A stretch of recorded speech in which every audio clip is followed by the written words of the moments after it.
Bonjour, je m'appelle Pierre Mériot et je suis développeur front-end chez Malte depuis maintenant 2 ans.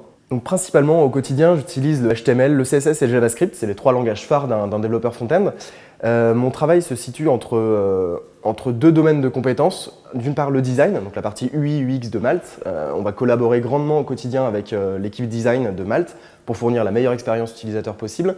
Et d'autre part, la partie développement de mon travail se base sur la collaboration avec l'équipe back-end de Malte pour tout simplement acheminer les données qui vont bien et les mettre en forme sur toutes les pages de notre plateforme. Le principal challenge technique pour un développeur front-end, c'est d'arriver à choisir les technologies qui vont me permettre d'arriver à un résultat.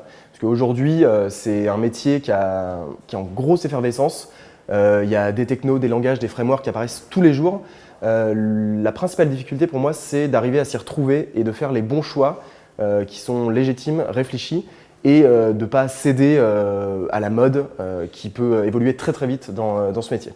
Chez Malte, on est sur des sprints d'1 mois, donc c'est des cycles de développement dans lesquels il va y avoir plusieurs projets autour desquels vont se former des équipes. Donc dans l'idéal, c'est un product manager, un designer, un front-end et un back-end.